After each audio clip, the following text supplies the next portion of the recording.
Hey there, welcome back. It's time for lesson 49. Now I know 50 seems like it should be the one that should be celebrated, but hey, this marks 7 whole weeks since you've been practicing, if you've been practicing every day. If not, no worries. You've made it to lesson 49 and that's awesome. So let's get started. God's voice speaks to me all through the day. It is quite possible to listen to God's voice all through the day without interrupting your regular activities in any way. The part of your mind in which truth abides is in constant communication with God, whether you are aware of it or not. It is the other part of your mind that functions in the world and obeys the world's laws. It is this part that is constantly distracted, disorganized, and highly uncertain. The part that is listening to the voice for God is calm, always at rest, and wholly certain. It is really the only part there is. The other part is a wild illusion, frantic and distraught, but without reality of any kind. Try today not to listen to it. Try to identify with the part of your mind where stillness and peace reign forever. Try to hear God's voice call to you lovingly, reminding you that your Creator has not forgotten His Son. We will need at least 4 5-minute practice periods today, and more if possible. We will try actually to hear God's voice reminding you of Him and of yourself. We will approach this happiest and holiest of thoughts with confidence, knowing that in doing so we are joining our will with the will of God. He wants you to hear His voice. He gave it to you to be heard. Listen in deep silence. Be very still and open your mind.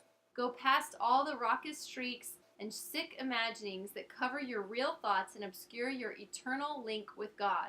Sink deep into the peace that waits for you beyond the frantic, riotous thoughts and sights and sounds of this insane world. You do not live here. We are trying to reach your real home. We are trying to reach the place where you are truly welcome. We are trying to reach God. Do not forget to repeat today's idea very frequently. Do so with your eyes open when necessary, but closed when possible. And be sure to sit quietly and repeat the idea for today whenever you can, closing your eyes on the world and realizing that you are inviting God's voice to speak to you. God's voice speaks to me all through the day. So it's interesting because as I record this video, it's 11:36 p.m. I'm pretty tired. I've been trying to get on New York time because I will be traveling there next week, and I'm on LA time, and they're 3 hours difference, and so I really should probably be asleep right now, or at least trying to go to sleep, but I, for some reason, am determined to record this video tonight. And the voice within, the Holy Spirit, my higher self, God, what have you, calmly said to me, you don't really need to record this video right now, but I really wanted to. And I feel like the part of me that is not the part that is aware of the voice for God is what is driving me right now. But since I've already gotten this far, I might as well just finish it. It's just funny because the voice that is the voice for reason, the voice of like the most perfect, calm, all-knowing, wise parent saying, you're trying to get up early. Are you sure you want to do that? But not in like a judgmental way. That's the voice that we're trying to connect with. At least that's what I think. And so right now I'm ignoring that voice and making this video for I don't know what reason. Just because, I don't know, I am. But yeah, the voice for God is calm, always at rest, and wholly certain. So if you find yourself forcing something, as I am now, and you find yourself feeling exhausted, tired, or stressed, scared, or fearful, then you are not listening to the higher self voice within. You're listening to your ego, to that thing that wants its way and does so in a childish way. If you feel like you're being childish, you're probably connecting with your ego. And I don't mean childish and like childlike wonder. That's great. I'm talking about like temper tantrum, throwing a fit, whether it's like actual physically doing that or just an internal temper tantrum. If you're having an internal temper tantrum, you're probably siding with the ego in that moment, and it's time to reset and check back in and find a way to calm that beast and turn to the higher self. So you want to identify with the part of your mind where stillness and peace reign forever.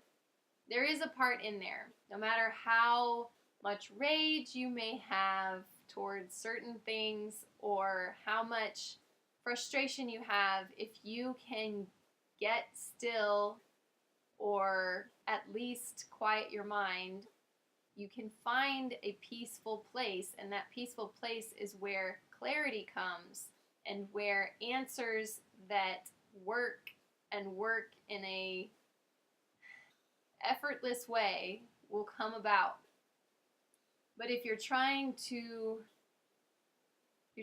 figure things out and you're in a hectic, chaotic place, it's not going to happen. I mean, some people can function like that, but I can't. I remember being frustrated in the classroom when I was a kid, and it would be very disruptive, and there'd be all this noise and kids were talking, and I was trying to concentrate to figure out some problem on my math homework or whatever, and I couldn't do it. I couldn't handle all of the distractions of noises and movement and this happening and whatever happening, and I found it very, very distracting. And so it's kind of like that with our minds. Inside our minds, we have all these thoughts and all these fears and worries and unforgiveness and all of that crap that's in our minds that we've held on to and that we're choosing to hold on to. You have to quiet that, because when you quiet that, then you can think clearly and calmly. You know, a lot of people, when a very stressful situation comes up, whether it's like an emergency, most people can't handle that. Their minds get so frantic that they cannot think clearly. Or for me, if I'm like super hungry, I'm totally in my childish temper tantrum state. Until I eat, I just can't seem to think. So it's there, that peaceful place is in you, and you can hear the voice. The voice for me is it's just my own voice in my head, the way when I'm thinking any thought, but it's different because I can sense that the thought I'm having is just smarter and sweeter, and it's just like the smartest, nicest, kindest, most thoughtful, caring, considerate side of me that's possible.